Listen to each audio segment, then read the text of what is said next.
Hello, everyone. For those of you that are watching this live online or perhaps catching up a little bit later, welcome to Green Tech Southwest.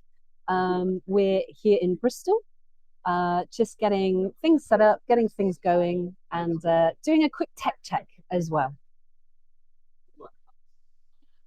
We've got a really lovely full room here in Bristol. It's filling up really nicely. Hopefully you can see our other screen. Just give you a quick view. Let me move it around for you a little bit, give you a sense of how it's looking. So yeah, nice full house here this evening, which is absolutely fantastic.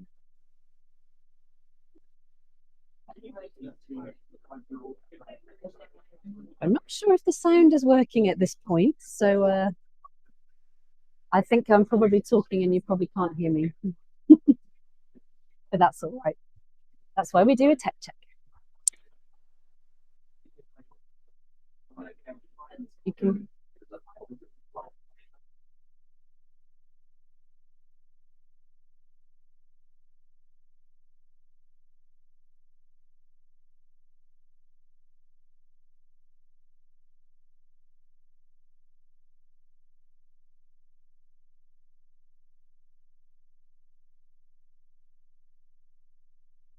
All right then. Well, we're going to assume that our tech check has been successful and that you can all hear me. So just to recap, a massive welcome to all of you that are watching online, live, or perhaps catching up at a time of your choosing. We've opened the room nice and early this evening just to make sure we've ironed out all the technical issues, which we think we have. I'm going to go off screen now. We'll leave you to sort of enjoy the vibes of the room, and then we'll get the event going properly at past.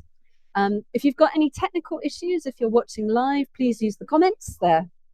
Oh, it depends which way I point, maybe on one side of your screen, either way. So let me know if you've got any technical issues, if there's anything that's not working for you. I'll be here at the computer along with our fantastic Sam. I'll just show you Sam. Sam's hiding there behind our speaker. So we're here managing the tech if anything is needed.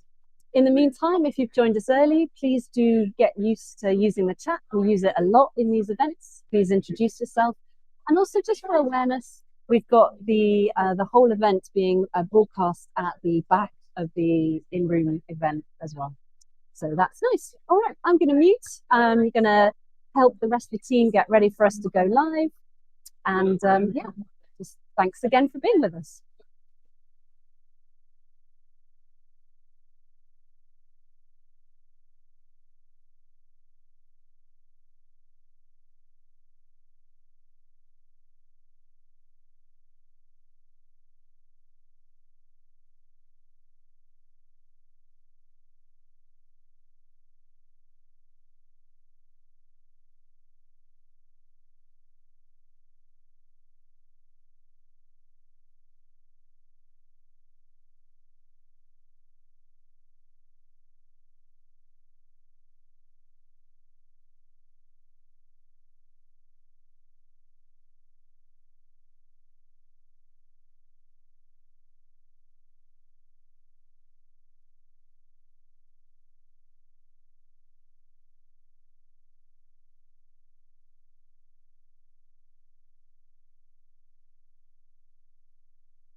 Hello, hello. Oh, might need to turn up, I'd say. Hello, hello, hello. Hello, hello. Hello, I think that's all right. Yeah. Let me know if it's no, with higher. Higher. Hello, hello. Hello, hello. Sorry, I always get embarrassed with the sound check. That sounds quite loud. Mike, you're at the back? Yeah. He's been to a few gigs though, so hello, hello. Right. Well, thank you for coming and welcome to our first Green Tech Southwest event of the year. Really looking forward to our event today and all the wonderful speakers. But just before we get started, I'll do a little intro about ourselves, and then we'll also get some 60-second intros up in a bit where you can have the opportunity to do a bit of a humble brag or just shout out any projects. So yeah, we are Green Tech Southwest. Oh, fallen at the first hurdle.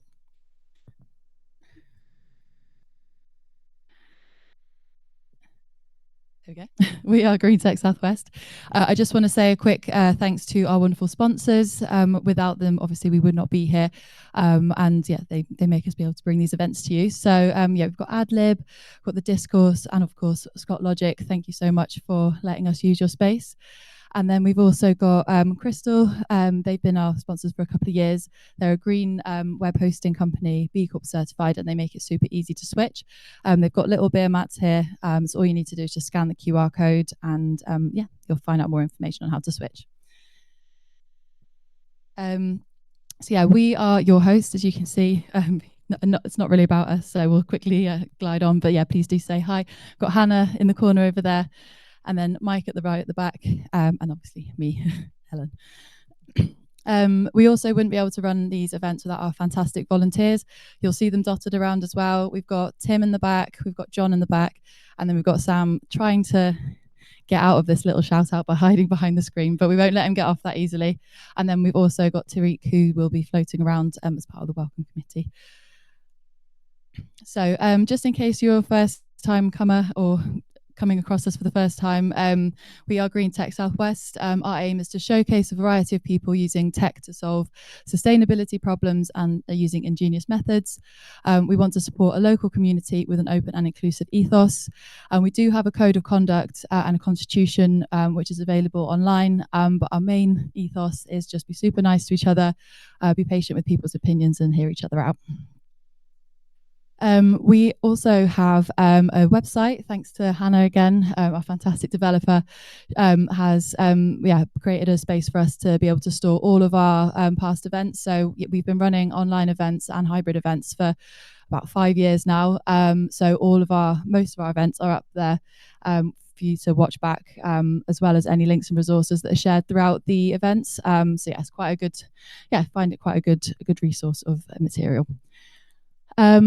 So back on, onto the 60-second community 60-second intros. So as I mentioned earlier, this is just an opportunity for any member of the Green Tech Southwest community to shout out a project that they're working on, or if you've got like a humble brag, or if you just want like a call to action, or if you need help with something, Green Tech Releases, it's your opportunity to come say hi. And I've got a first volunteer. Thanks, Ollie. Yes, that's not a problem. So yeah, 60-second intros were very strict on the time. So.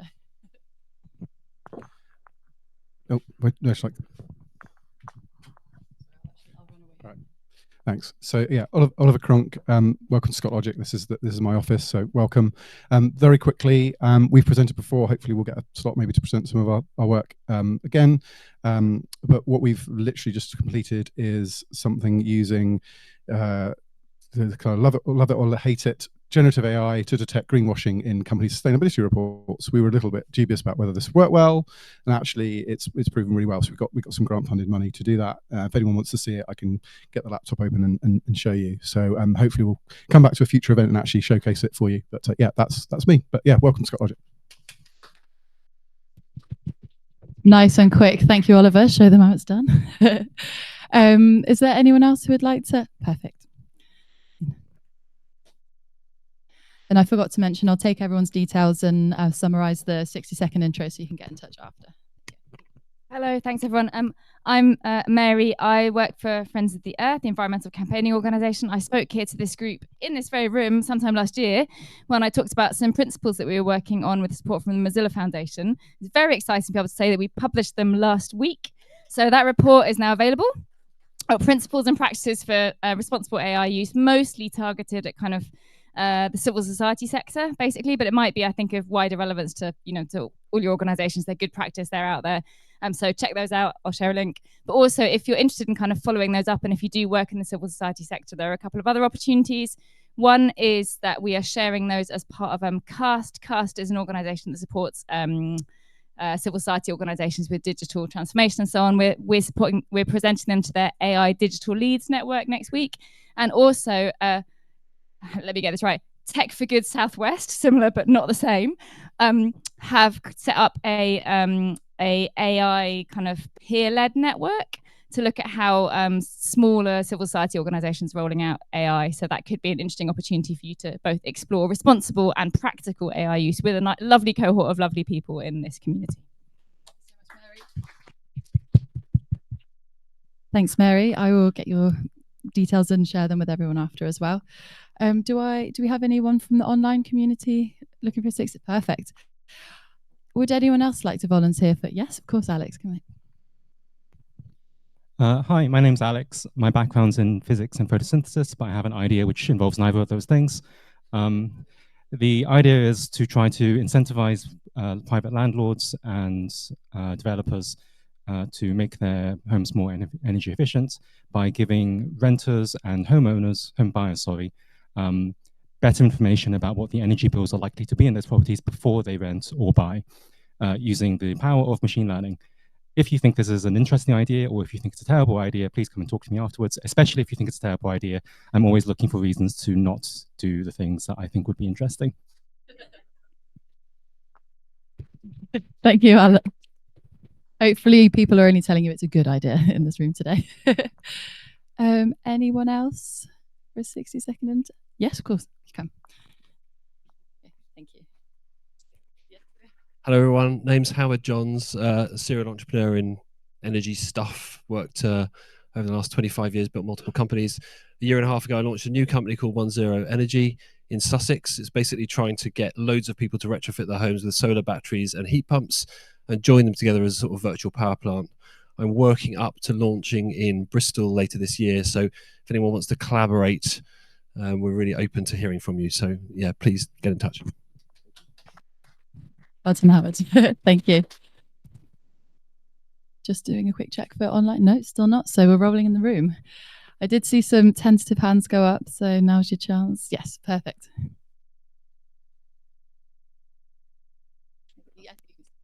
I'm Simon from Greener Energy Futures. We help organisations decarbonise. So I'm working with Marshfield Farm Ice Cream, for example, Avon Fire and Rescue, which are all exciting projects. My challenge is Scope 3 decarbonisation. We can talk to them all day about tackling Scope 1 and 2 energy projects, but I'm really interested in partners who can help us engage these clients in Scope 3 decarbonisation, supply chain management, whatever assets anybody's got. So if anybody is into that space, decarbonising the supply chain or the value chain of customers, I'd love to talk to you. Thanks, Simon. Just doing a time check. Do we have time for a few more, or do you reckon? Is it a few more? Oh, sorry. Yes, we've got a screen at the back as well, which is casting our online event. So we always get joined by people online as well, which is brilliant because it means we can reach people who aren't in the Bristol area. And yeah, there's a constant live feed going of people interacting. So speakers, you're likely to receive love in the comments as well. So do check it out. It does make for a good read.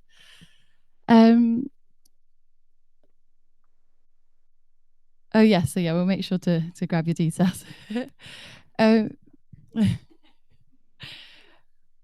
Anyone else for a 60-second intro, or does it? No. Well, thank you very much to everyone who did come up. Like I said, I will make sure that your contact details get circulated so that you can connect with anyone you'd like to. Just before we press on to our event today, just got a couple of upcoming events of interest. So we've got Purpose Fest on Tuesday, the 4th of March. As part of B Corp Month and Bristol and Bath Be Local, we'll host Purpose Fest at Bristol Beacon. Got the Green Mingle, which is a monthly meetup on the 6th of March. It's always the first Thursday of the month. Bristol Climate and Nature Partnerships monthly networking event. Then we've got 10 new insights into climate science, 24-25, and that is on Wednesday, the 12th of March. And then we've also got, just my slides up, we've got a Tech for Good conference on Friday, the 21st of March, which is an online session as well. So yeah, we'll make sure these are all up if you wanted to attend any of those.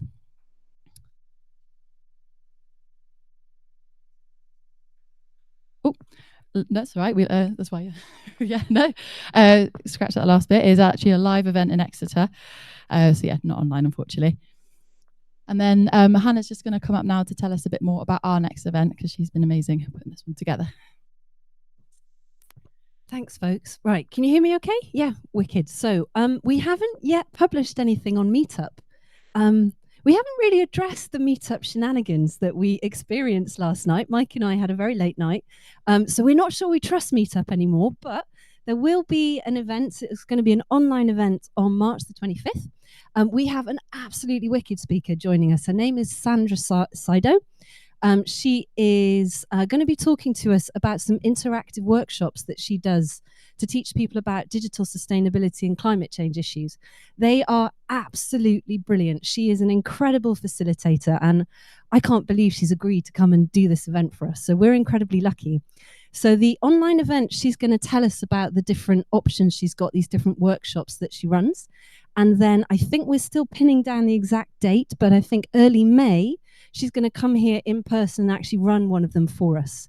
So the event will be free. Normally, she's charging quite a lot to run these events, but she's agreed to come and do one for us here in Bristol. So online, to learn roughly what the context is and to hear from Sandra on the 25th of March, and then early May, fingers crossed, come and experience one in person for yourself for free.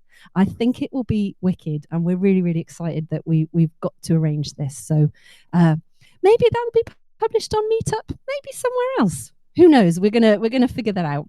But that's what we wanted to say about what we've got planned coming up. So I hope you'll all come and join us for that. And Ellen, do I pass back to you now? I don't know. I don't normally do the presenting, so.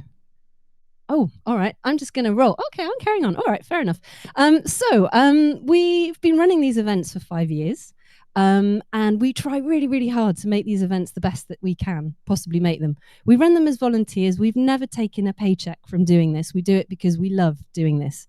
And it really, really helps when people tell us if they enjoy these events or things that we're maybe not seeing that we could make better. So when we first started in this room, we knew sound was an issue. So we've worked really, really hard to try and make the sound as good as possible. So we do really listen. Yeah, I know the aircon, I can see. Yeah, we'll have a chat with Scott Logic about that. But we do really want to hear your feedback. So please, you can share it with Mike, you can share it with Ellen, you can share it with me, you can email it to us. But we really want to hear it, and we really care about these events, and we care about this community and what you think. So please tell us. And now for the main event, I'm definitely going to pass back to Ellen at this point. And bear with us, we're just going to do a little tech switcheroo and get going. Thanks, Hannah. Yes, I'm just going to get our first wonderful speaker. We've got Damon from Cepro to come and do his first talk. So just bear with us while we need to do a bit of a slide switcheroo. So if you need to get another drink at this point, this is a good opportunity.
can do some footage, yeah, and then it's yeah.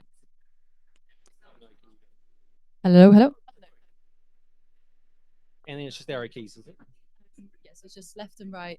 Yeah. Flips it forward. If you need me to just give me a nod if I need to do anything with the tech, but it should be all good to go. Everyone online can see it as well. So I mean, Brilliant. Is that working? Yes. I gotta hold it really close. Is that too loud if I do that though? It sounds really loud to me. No. Okay. I'll use my deep voice, my booming voice. Hi everyone. Actually, when I speak really loudly. So I'm Damon. I'm from Cepro, and I'm going to introduce you to Community Microgrids and our company, who we are based across the road. This is not the longest commute I've ever had to a talk. So we're in that building there, which is Runway East. I really have to hold it very close to my mouth, the speaker. Okay, all right, right, that's just the way it is. Okay, all right, fine. Okay, all right. Okay, very good, very good. If you like the graphics on our first page here, that was done by the wonderful people, Ed and Izzy at The Discourse, who are sponsors of tonight. Yeah, great designers. So yeah, as we go through, if you like the illustrations, then get in touch with The Discourse. So the Cepro team, we're a team of 8. We're a mix of finance, technology, and energy infrastructure people. We've been going for, well, a very long time. I'll get to that later. But just over the last 2 years, we've grown from 2 people to 8 people as we're beginning to scale up microgrids and, yeah, being able to secure funding from investors and things like that. And so we're going to tell you a little bit, I'll tell you a little bit about the journey, as well as a little bit about the technology and the product that we're delivering. But yeah, so this is the team. Yeah, okay, good.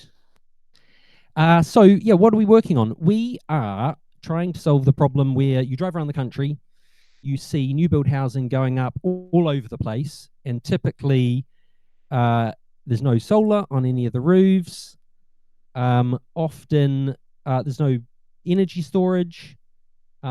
These days there's usually electric vehicle charging, but it's hardly ever smart.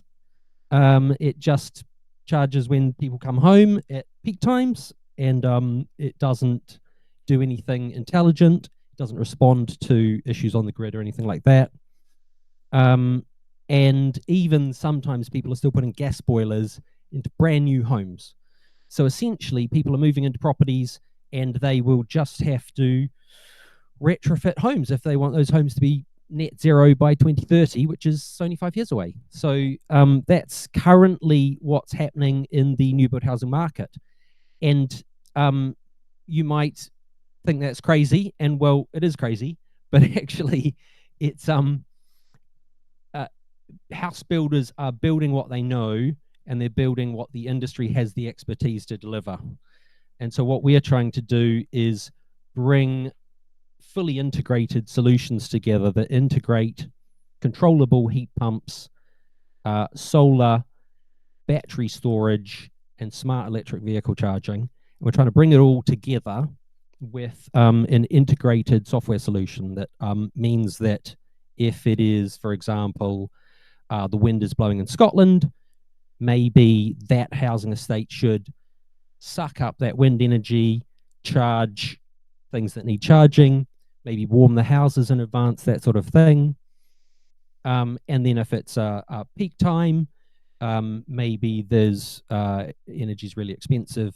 Can that entire housing estate be resilient, and can it take that housing estate offline? So that approach of building new housing to be fit for the future today is easy to say, obvious that that's what we want, very hard to get the construction industry to deliver. So that's basically the problem. Excuse me. And so the technology that we're using to deliver this is microgrids. So these are privately owned networks across the estate, energy networks, electricity networks, with integrated smart software. And what our company does is we work with house builders to help them design this in right from the beginning at planning stage, integrate this equipment, work through the sort of challenges they might have in procurement, just sort of buying the solution. And there's one of the things we hear quite often is, we will be selling these houses. How can we sell something that's different when home buyers want to buy the same thing they've always bought for 30 years? So we try and educate them and take them through that journey, show them that homeowners don't really want to buy homes, they just need to retrofit a few years later. And then we put together systems that will make it a great customer experience when people buy those homes. But it is a change. So I'm going to give you some practical examples. Well, so in short, jump through this. What we're basically doing is putting large batteries between the grid and the homes, single large batteries, not batteries in every home, and then solar on the homes, and managing imports and exports for the sites. And it's just easier to see a picture. So here's one we did earlier. So this is Bridport Housing Estate Hazelmead Housing Estate in Bridport. It was completed at the end of 2023. It's 54 homes. It's mostly a housing association that owns these properties. So it's mostly low-income, affordable housing with a small amount of private owners, homeowners as well. And we worked with the architect to ensure that there was as much solar as possible on the roofs. So when you start early enough, the architects are able to orient roofs that are just right for a significant solar array. So you can fit a lot of solar on a roof if you start thinking that way from day one, basically. And then the second thing about this site is in the top right, there's one battery for the whole site. And so energy from the rooftops can feed that battery during the day. And then when it's nighttime, essentially the solar can still power the estate.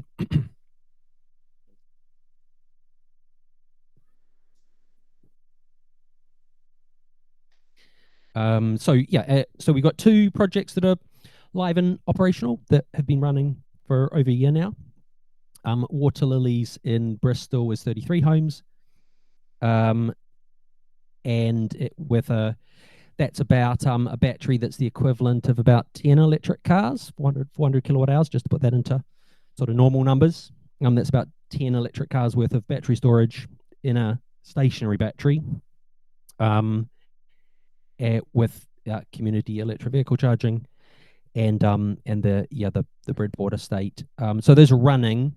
We have developed those over the last 5 years, and what we spent the last year doing is sort of learning how to run them, how to control them, how to improve the economics of this sort of infrastructure.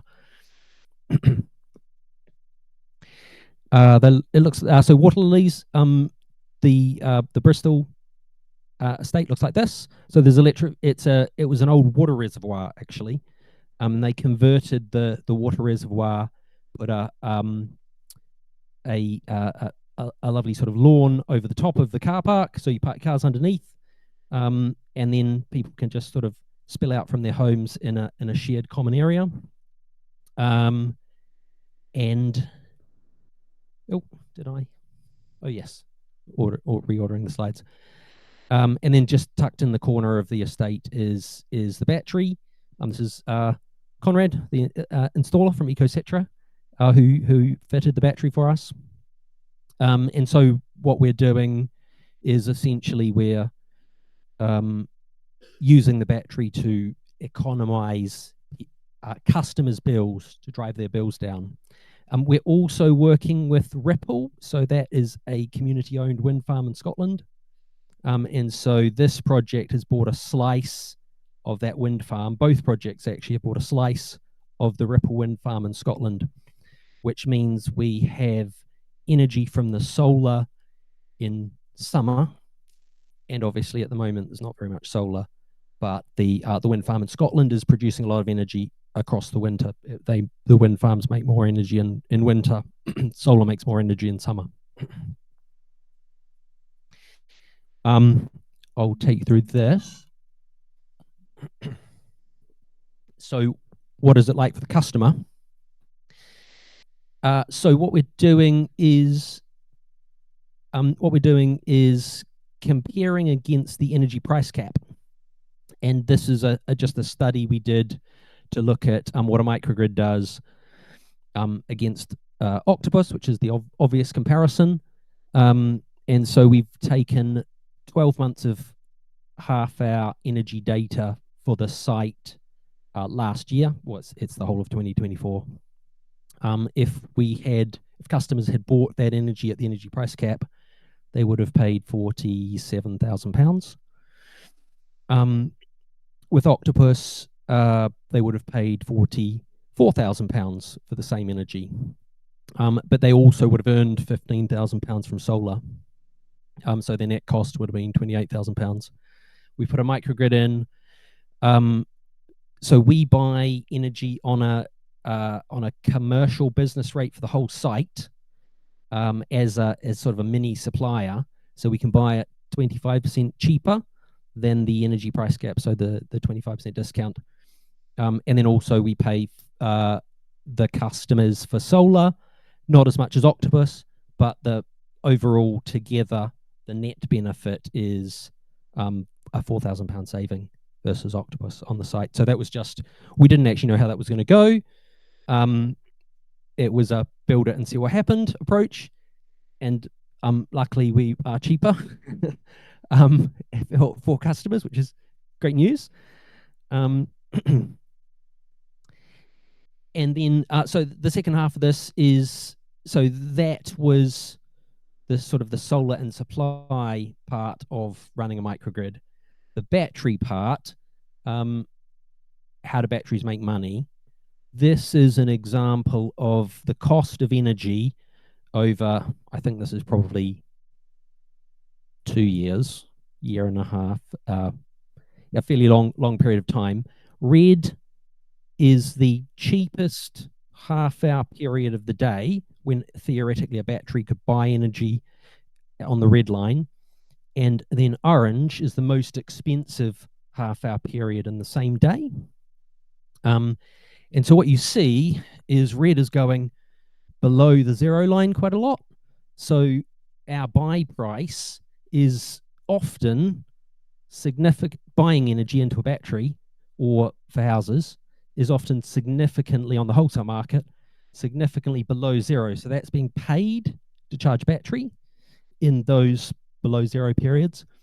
And then simultaneously, the battery can earn when it discharges, it sells into the orange periods, so expensive periods.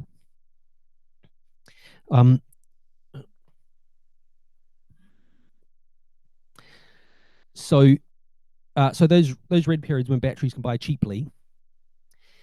If we look at 2023 and 2024, there was 100 to 200 hours a year where energy prices were negative and you're paid to fill batteries. Because of the rollout of wind and particularly the growth in wind, we're heading towards a point where 1,000 hours a year pricing is going to be negative. In 4 years' time, these are independent forecasts from a company called Mauro. So that's 5 times more opportunity to fill up batteries and affordably deliver energy to the customer. And this is just sort of a different view of the same thing. It's showing that as wind and solar penetration in the grids increase, then the average price drops. So as wind and solar get to about 50%, the average price of energy is 0. Just because the way I kind of don't really know why, but that's what's happening. So that's the trajectory we're on. We're on a trajectory where the average price of energy in some of these periods, sort of 20-30% is in that order of 5 to 10 pence on the wholesale market, trending towards 0 on average. And this is just another way of looking at how batteries make money. So they do trading, which is the yellow.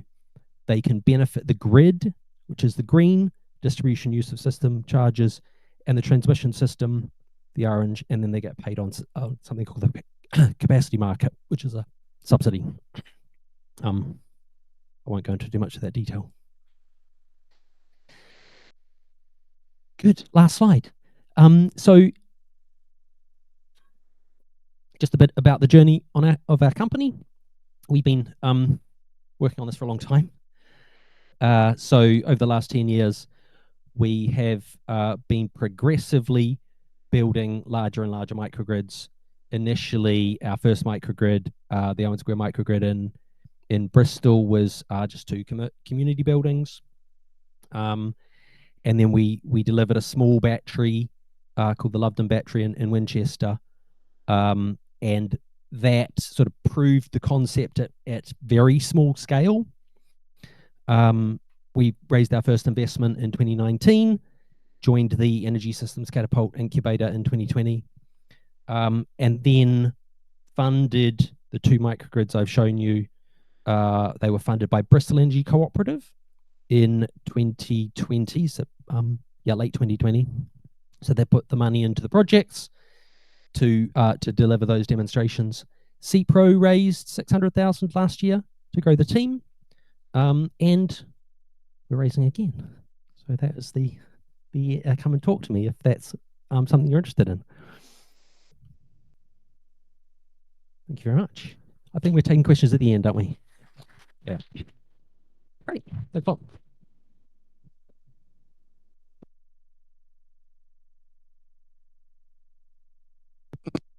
Can we get another round of applause for Damon? Thank you so much.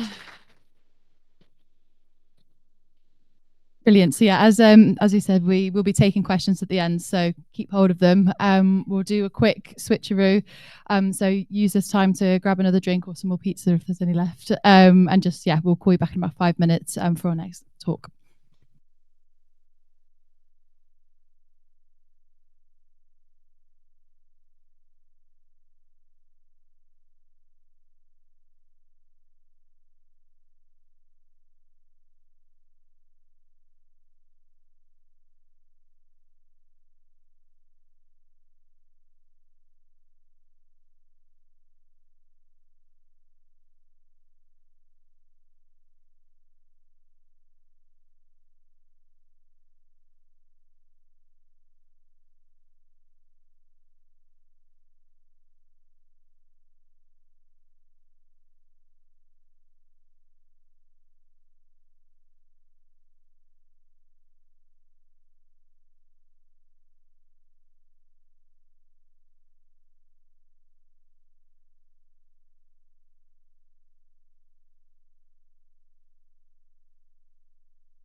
Right, everyone, if you grab the last of your refreshments and make your way back.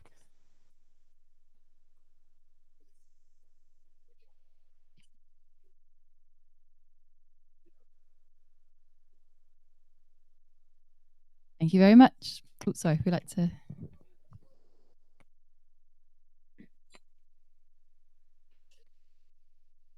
Oh, I think people. Oh, perfect. Well, Mauro and SuSy are no stranger to Green Tech Southwest, so without further ado, I'll let you take it away. Yeah. Thank you. This side is better for me. I would like to start with a thank you, Mark, Ellen, Hannah, for this opportunity. Second time we are here in a very different approach. And also there are some friends of mine here, I can see, and but I will mention you during the journey that I will explain. So here we are, SuSy, make sustainable homes achievable for all. And I will be handing over to Rosie in 5 minutes maximum. Then you do a live presentation about our platform working and how we can create accounts and what we can do in many, many different aspects. So I'll be running fast here. So I'm just talking about the the journey of SuSy. SuSy started it 5 years ago in a meetup in just the beginning of the COVID times, and it was online, and the name was just an idea, SuSy Checker. SuSy Checker, it was an idea about how could I check all the energy possibilities of performance for a house or for a home. So that was the idea in the beginning. And then 1 year later, and we had many, many discussions with Rosie and Brian and Will, another guy that was with us in just 1 year. But we three founded SuSy, registered the company in 21, and 22 had the first round of investment. And when we really started to develop our platform, and 23, so 1 year after our first round, we launched our app, the SuSy House app. And in 23 as well, we got 2 different grants from the department, the DESNAS, and from Innovate UK. In Innovate UK, we were in a partnership, and we are in a partnership with Bristol City Leap, which is here, and the app that we launched in the beginning of the year. Then later, we got this grant. 24 last year, we got further investments, and we have been in many, many different exhibitions and conferences. And in 24, we went to the second round of investors, with investors as well. And then we got in the prop tech sector, Property Mark, TDS, Reach UK, and an American investor as well, a VC, came on board. So we were in 24. So we're going to 25 quickly. And we launched our full platform with our first client is Retrofit West. It's is within WECA, the Combined Authority. And this is nice because really today we got a new big client, but it is not, we can't open it. Yeah, so that's it. I'm running because you have the presentation.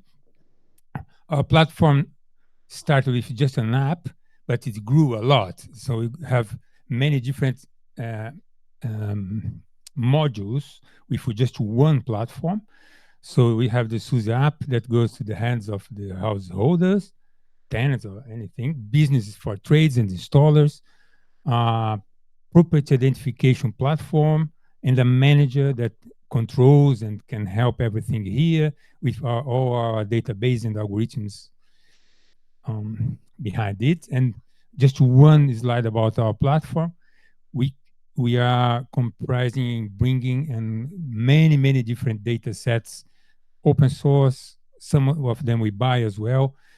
And we have this to represent our algorithms. It's not about ChatGPT, huh? It's not, it is machine learning techniques and many statistical methods. Anyway, old-fashioned AI, and to build digital replica or digital twin. Some good want to call digital twin, but there is some confusion about a digital twin for architects and engineers. Sometimes it's just like a 3D representation. For us, it's a digital representation of the house, and we have now about 30 million homes in our database with hundreds of different variables. Some of them are very raw data coming from here, but more than half are our own analytical data. So these are the SuSy algorithms. And so I'm just handing over to Rosie very soon, but SuSy Insights, she will be showing to you, which is a property identification. Then we can identify properties all over UK with many different filters. There is the resident engagement tool to show to you as well, but here are some representations about the platform, the manager that they put on the back. And there is a very interesting application that we are doing with Alexander May. Alexander May is a estate agent here in Bristol, using our algorithms as well to do green home calculators, that we even can show how much a house can have an uplift in its value according to retrofit installations or green retrofits. So thank you, Mauro and Rosie. Please, Rosie, I hand over to her. And she's, just let me prepare here.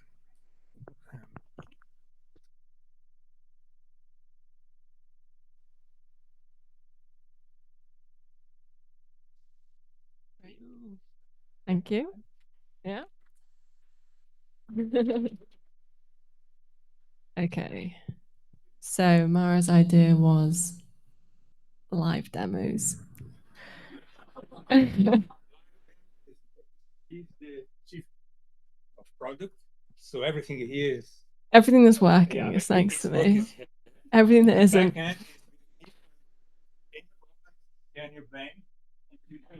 Yeah.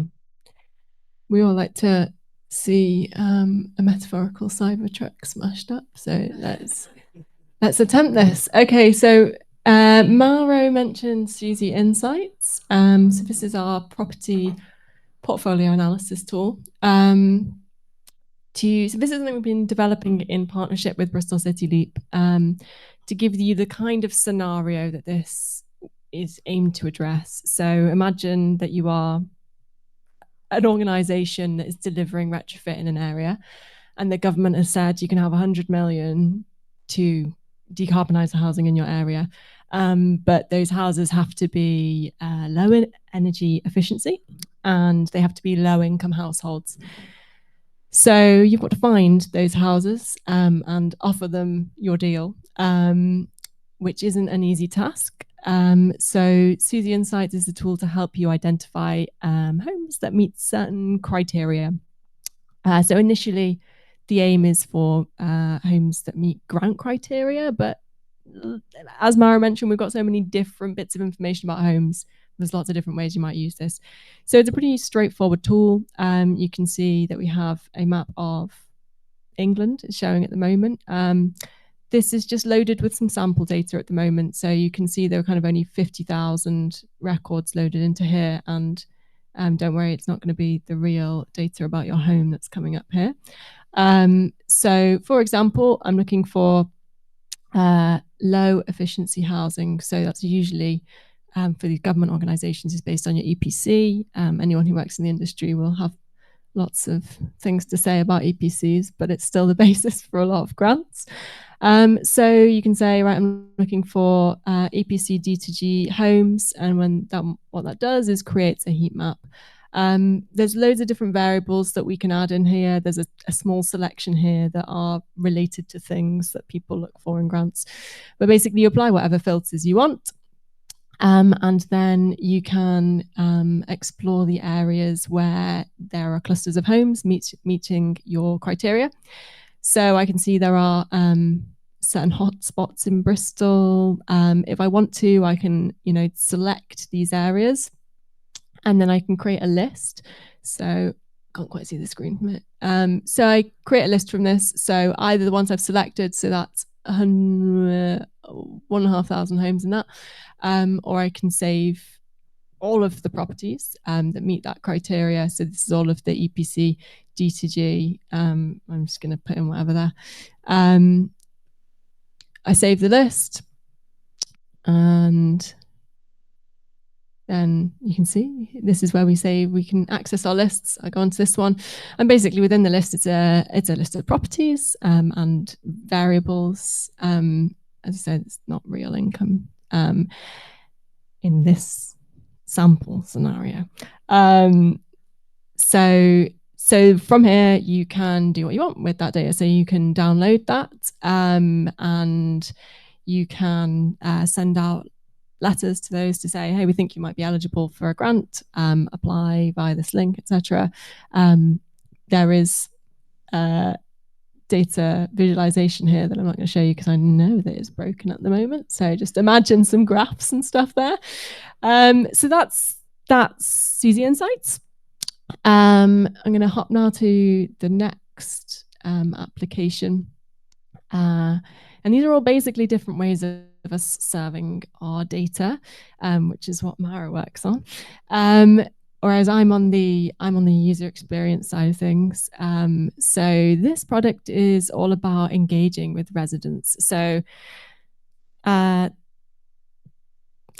different organizations are tasked with different things. So some people are delivering retrofits in social housing, low-income housing, grant-funded retrofit. Some people, such as Retrofit West, have been tasked with supporting the decarbonisation of privately owned homes that are going to be self-funded retrofits. So asking homeowners to put their hands in their pockets and pay for their own retrofits. To make that happen, obviously, you've got to engage the people that live there. So that is what our resident engagement tool does. It's basically, if any of you have ever used SuSy House, the app, it's now on web, and it's just a kind of enhanced and white labeled version of that. So I'm looking at, this is our testing platform, but the real Retrofit West platform is live. You can go to retrofitwest.upgradehub.co.uk, or you can just go to Retrofit West's website and click on a link for Homeowner Hub if you are in the West of England Combined Authority region. Otherwise, go on the SuSy version. So what is the point of it? You have a dashboard about your home. So you set up an account. Basically, we just ask for your address and a login. And then we connect your address. We look it up in our database and pull in loads of the data that we have about it to build your profile. So this is your dashboard. We have a scoring system to kind of help give you an overall sense of how close you are to the, green ideal home, based on the energy that you're using, so your real energy consumption, the structure of your home. So that's not really about embedded carbon. It's more about, have you put in insulation when you could put in insulation, that kind of thing. And then carbon. So it's related to energy use. So the carbon emissions of your energy use. You can connect your smart meter. So this is my smart meter data here. You can see I was using, I think that was a towel rail on in the middle of the night.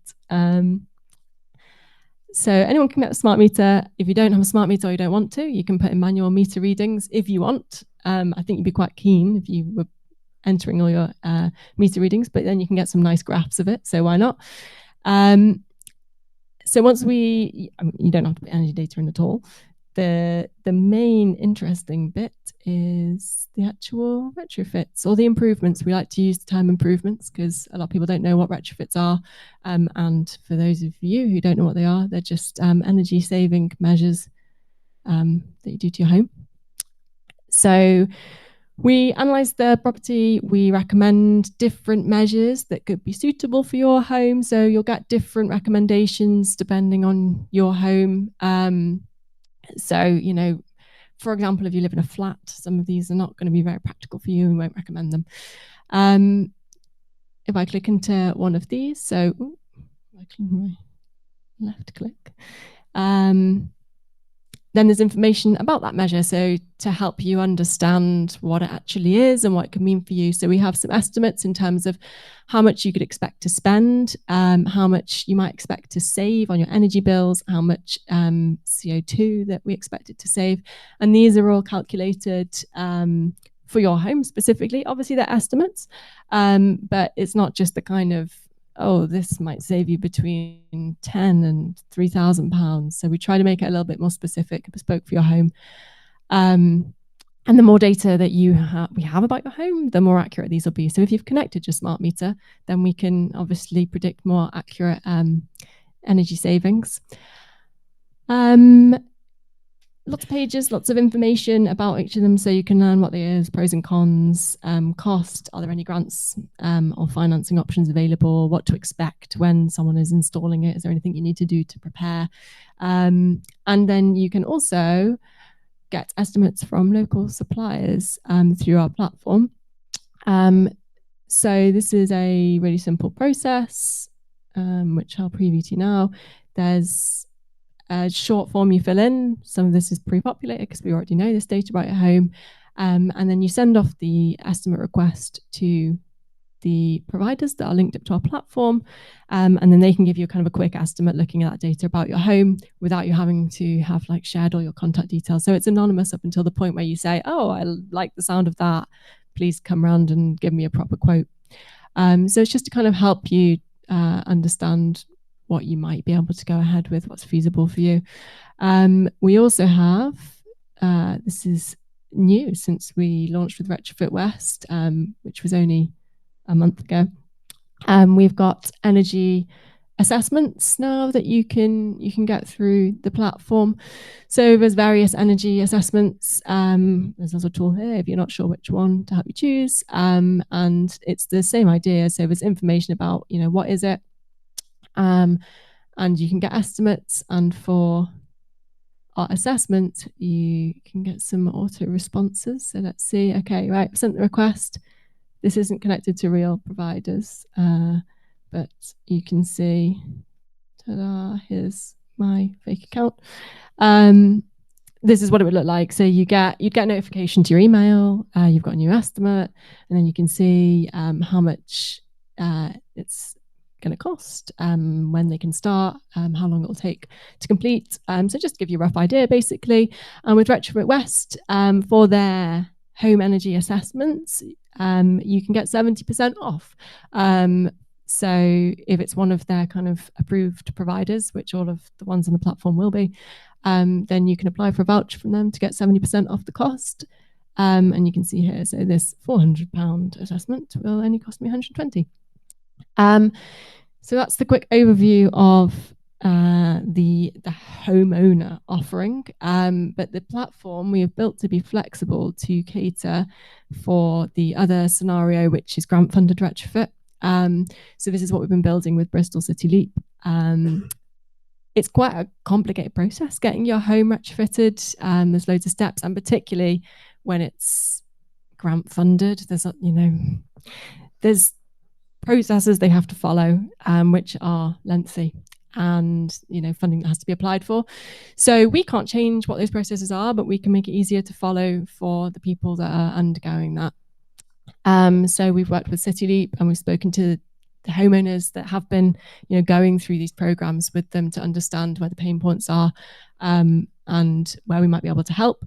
So you can see this is the same platform. So we've still got the home dashboard, we've still got the improvements, but now we've got my programs. So if you got a letter through the post from City Leap saying, oh, I think you're eligible for this scheme, you basically get a code on there that you can put into this platform, and we'll link up the program to you then.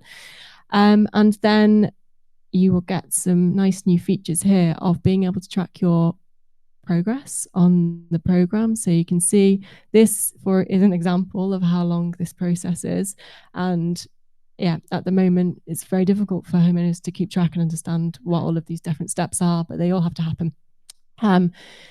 So you can log in anytime, see where you're up to. It will ping you notifications as you progress through the stage. You'll be able to download documents from here, and the person running the program, CityLeap, for example, have their kind of accompanying software that links up to this. You can also scroll down here. You can see what improvements are included on that program. So these are the pages that we just looked at. So you can learn more about what those improvements mean. Case studies, the social proof is really, really important for these grant funded programs. Most people see their neighbors getting work done. They're like, hey, why aren't I getting that? So case studies can be added specific to the particular program.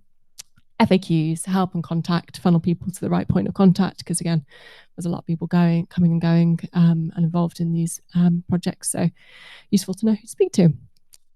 So that is all the resident engagement offering.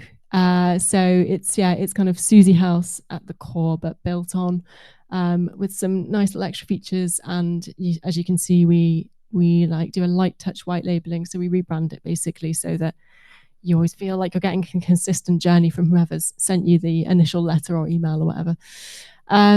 So quickly, the last one that Mauro mentioned, which is kind of a little fun extra. This was a project that we worked on last year, looking at kind of new applications for the data that we're holding. Alexander May, you might know, they're an estate agent in Bristol area. And there were some studies, and there are still new studies coming out over the last few years about the impact of retrofit on property value. Obviously, it's pretty initial data and is likely to, develop as people become more aware of it and the value of retrofit. Then, hopefully that'll add more value to homes. But we've used those studies to develop some algorithms to predict possible impact on property value. So this is linked from the Alexander May website. So you can go and try it. I can't even spell this. Hang on, let me talk and type at the same time. So you put in an address, probably your address in Bristol. So at the moment it's limited to the Bristol area. And then it takes sometimes it's really quick, but not when you're presenting it. So what it's doing now is searching, yay, there we go. It searched this address on our database, and there are some different measures here. Now you can see some of them are grayed out and ticked is because this home already has those measures. And then I can say, okay, well, what's left? I could put solar panels on this property. And it's calculated a potential increase in value of £34,296. So then you can use that information to think, oh, then it's going to pay off pretty quickly, because the financial case for a lot of these measures can be tricky in that, they cost a lot initially, and yes, they save you money on bills, but that can seem like it takes quite a long time to pay off. But if there is an impact, and I say it's still an if, because as I say, it's kind of a developing field, but an impact on property value could actually mean that it's pays off much quicker. So yeah, and you can play around, you can put different, add in some whatever different combination of measures, and to see where you could potentially get to with different retrofits. And that's SuSy. Mauro didn't mention, he was supposed to say this. We are hiring at the moment for a full stack. So a developer who knows stuff about AWS and Python and some other stuff. So yeah, speak to Mauro about that if you're interested in joining our team. Thank you.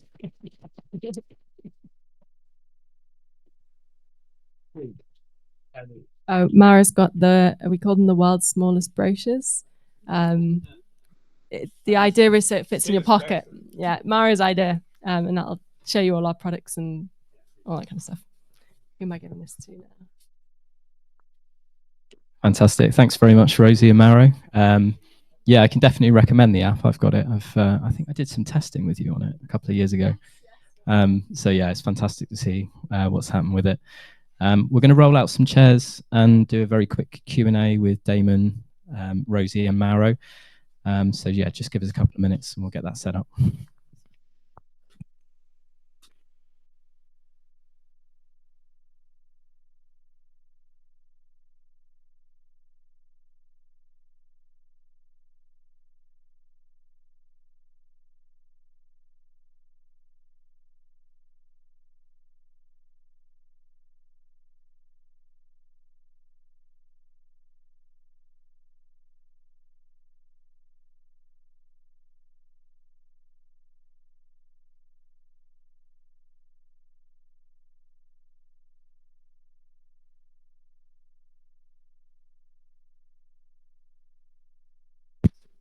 Check, check, check.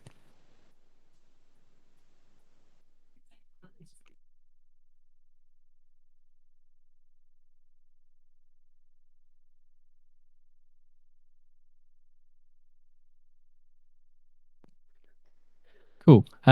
So Mauro, Rosie and Damon, if you want to risk your lives on these chairs for us.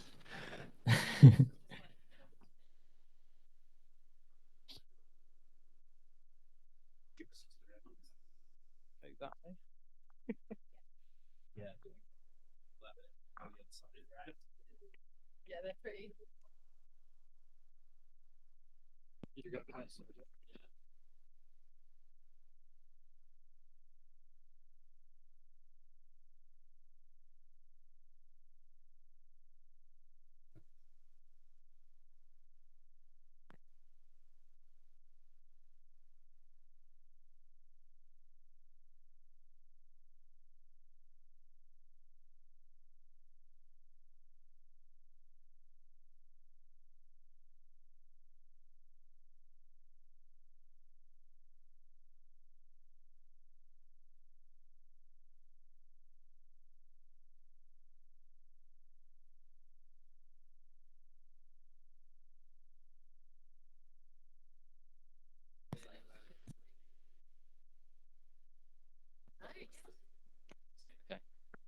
Hello. Cool. So we're going to take some questions from the room, and we've got 2, I think, from the online audience as well. So you've got a bit of a choice with your question. You can either run up here and use the mic, or just shout really loudly, and hopefully we can get some good answers for you. So yeah, first question over there.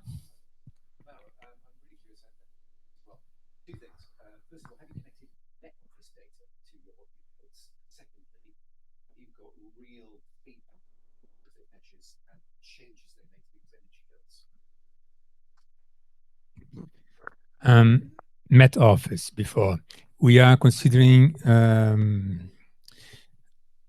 temperature in all regions in UK to compare with the temperature inside the house to do the our calculations about the savings, all different savings.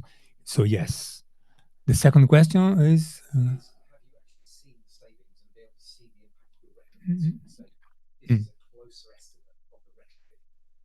Not yet. We just launched this platform. We did some tests with a small number of houses, including mine, but not yet to bring results and show you. Unfortunately, but we will have soon. Anything to? Okay, thank you for that one. Any other questions in the room? Yeah, just here. Yep. Batteries as part of the network. You store park their car for days. Yes, yeah, very much on our roadmap. We need to wait for the CCS charger standard to incorporate being able to do vehicle to grid, which the Nissan Leaf does it because it uses a different charger standard called CHAdeMO. So anyone with a CHAdeMO car charger could do that now, and there are trials. There's a community microgrid in the Netherlands Utrecht, maybe. I can't quite remember exactly where it was, but they are doing exactly that with Nissan Leafs. They've got a whole fleet of Nissan Leafs and a static battery and a microgrid, and then they're also using the Nissan Leafs as part of the storage system. We are kind of waiting for the CCS standard, which is 95% of electric cars, to support that. So I don't know how long that's going to take, but it seems like it should be here. It should have been here a long time ago. But Nissan Leaf is 10 years old, but it's not for some reason. But within the next 5 years, I'm sure that will be possible. Great, thank you for that question. I'll just do one from our online audience. I think this is for SuSy House. Do you have data for new build homes on the platform? I've just signed up and my house has a score of 40, which doesn't seem right when it's a new build, 1-year-old eco home.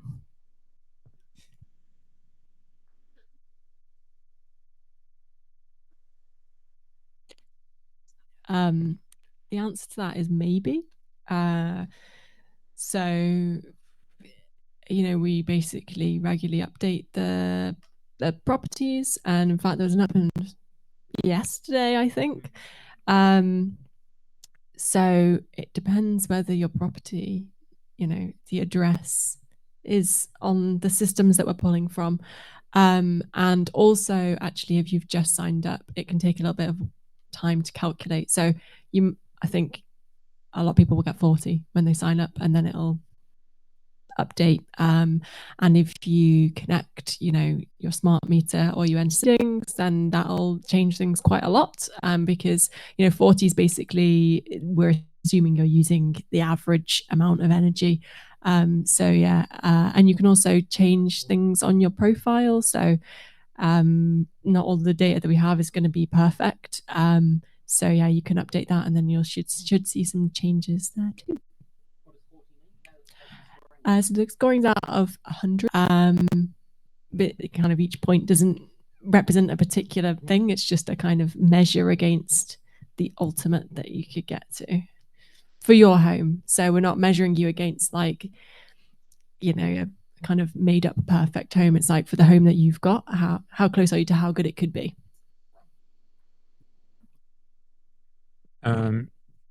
We have in our scores 3 different scores. And one is about the structure of the house. So we consider how it is built. The other is about the energy usage of the house. So then we need the smart meters and so on to understand how it is working, and then we compare to the last month and so on. And the third score is about the carbon emissions. And then we compare also, because we consider all the energy used there. So we have 3. And then the combination of the 3 is the main score of the house. So for this guy with the question is about 40, because it's the average, as Rosie just said. As we start to use it and to have more inputs, so things start to change for that house. And we have a score for every single house in every single home in the UK. Model, government yeah. So that's a question about the methodology that's replacing the current thing that is used to calculate EPCs. So yeah, we're keeping an eye on it, because we, some of our calculations are, we calculate SAP, which is the EPC points. We calculate the changes of that, the retrofit impact on that.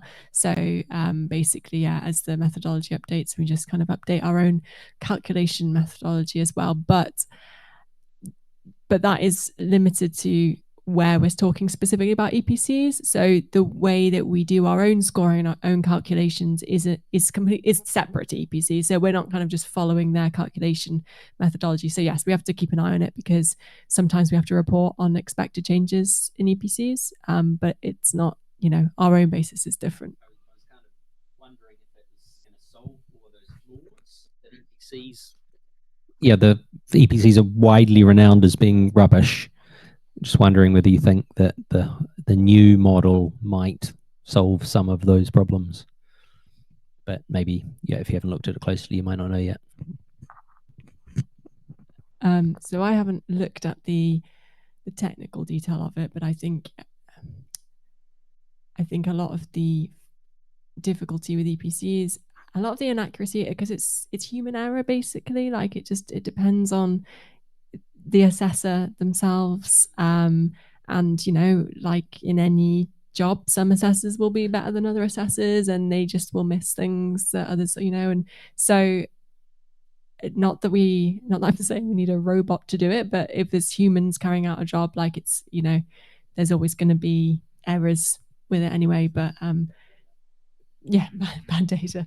But yeah, I don't know about the kind of the technical detail, whether some of the other issues with it, we will hopefully address it. But I think it's always going to be a data set that you have to kind of take with a bit of a pinch of salt, I think. Great stuff. Thank you for that. Another question from the room, Mary? Yeah. Damon, about the role of residents. So I'm just wondering, do you imagine there are two ways this would work, right? You could have these like all your solutions happening in residency as being something that residents don't need to worry about, or in an active role for residents in kind of managing their energy and kind of collective governance and so on. So just interested in kind of how you see that.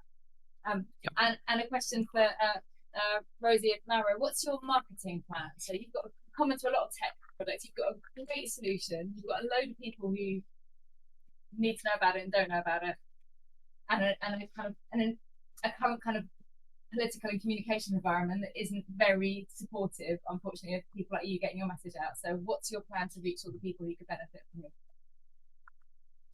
Cool. Shall I go first? So because we're working before residents are living in these properties or have even bought these properties, but the energy communities we're building, we will be there for the long term, decades. We have more incentive in some ways than house builders have that the construction is done right. And so a lot of the key decisions, a good chunk of the key decisions about how your new home is going to perform are made before you buy it and are very hard to change after you've bought it. So in some ways, we see ourselves as the advocates or champions for our future customers, and we shy away from getting involved in projects where the house builders are making bad choices that would give our future customers high energy bills that we could do nothing about. So we like working with projects where the developers can be encouraged, and sometimes that's because we raise lots of money to invest in their schemes, encouraged to put in solutions that customers will like once they move in. So quite a lot of the sort of resident piece is dealt with by the right choice of infrastructure in the first place. But then after that, in terms of operating the energy communities, where there are still choices that exist, and we run a governance approach in each energy community where there is a residents directorship on the energy community. Is one of the three directors, the funder, our company, and the resident as the three-party governance structure. So they have a say in that sense, but also we're able to bring together and allow residents to sort of share their own data across the site, compare themselves with neighbors much more accurately, because you've got 50 houses that are all exactly the same, might be 2-bedroom to 4-bedroom, but you take all of the 3-bedroom houses, they're sort of the same, giving people sort of a chance to decide how much data to share with their neighbors and things like that. So there are still things that are possible, even though like all of the big decisions are kind of made before they bought the house. And about the marketing, would you like to? Sure. So yeah, marketing. So we started, and I think this is not an uncommon journey for startups. So we started with a direct-to-consumer product, which was the SuSy House app. And marketing it was really hard, and it's really expensive. to kind of get the word out about something that's just like a totally new offering and not like the sexiest thing for people, like, oh, insulate your home. So we, over the last year, have had a change of strategy. So although we still have our own, SuSy House product, and actually that in itself has been so useful in terms of supporting conversations with other organizations, because they can go on and see for themselves like what we can do and what our data does. We are now, as you saw, white labeling to other organizations, and it's for a couple of reasons. Like, one is marketing is really expensive and we can farm it out to these other organizations, and basically but the other is that people are very nervous about retrofit in general, and it's your home. We're not talking about commercial buildings here. People are very emotionally connected, obviously, to their homes and protective over that space. So there's trust issues, and as a kind of unknown startup, that's an even more difficult sell. So going through respected organizations like local authorities, people like Bristol City Leap and Retrofit West, who are backed by the local authorities, it gives credibility to that. So that's the other reason to go through these other organizations. And it's also that we kind of see that is the way that this market is going to kind of grow and develop, in that it's still a big ask for a lot of people, but as there is more momentum in some of these grant funded schemes for social low income housing, a lot of these authorities are also being tasked with addressing the rest of the market as well. So we see that will kind of build natural momentum, and people will start to see things happening and be less scared of some of these retrofits once they've seen them in the community. So that's the plan for the business. And maybe down the line, once there's kind of sufficient momentum in the market, then maybe SuSy will re-emerge from behind these local authorities as our own brand. But we're happy as long as the software's out there, the data's out there, and it's helping people with the end goal of decarbonisation. Great stuff, thank you. I'm going to take one from online. Does anyone have any insights into the home energy model, which supposedly will replace the SAP for the energy rating of dwellings? Is it happening? What would you hope to see from it? And how would it affect what you do? Yeah, so we just had, that's kind of what we're talking about. In terms of what we would like to see personally, is that it would be less linked to costs. So it's not just, so I mean, different people might have different understandings of it, but in terms of energy performance, we assume that it's to do with energy efficiency, but actually it's linked to cost efficiency. So something like a heat pump is not great on an EPC because actually it runs on electricity. Electricity is more expensive than gas, which is another issue. I mean, if that was switched around, then this wouldn't be an issue. But yeah, so it means that if you are a landlord, there's not much point, if you've got to get your property to EPCC, a heat pump, it doesn't give me that many points on that, because actually the cost saving isn't that great compared to, say, solar, which, solar is great too. But it would be, the government obviously keen on heat pumps, but the EPC, and, they're using EPCs as a way to motivate people, so particularly landlords and social landlords and private landlords, to improve the properties. But they're kind of saying, oh, we'll get heat pumps, also make your EPCC, and those things don't actually align very well. So that would be helpful if that all made a bit more sense together. Any thoughts, Damon? Yeah, I'll just add one thing really, which is tangentially related to the question. The politician changed the subject. The Future Homes Standard is something we're relying on to motivate house builders to do the right thing in the future. And it was just about to sort of emerge. 2025 was the big year for the Future Home Standard, which was going to basically ban gas boilers in new houses, which is obviously a ridiculous thing to do, put gas boilers in new houses. But there was a Tory policy, and the Labour haven't taken it forward, and they really should, because it was a good Tory policy, rare good Tory policies. So we really want that to happen. Yeah, that's it. Great stuff. Thank you for that. I'm afraid we don't have time for any more, but if you want to grab the speakers just while we're packing up and milling about, and sorry to our online question, we will try and get an answer to that for you as well. But yeah, can we just get a round of applause again for our speakers?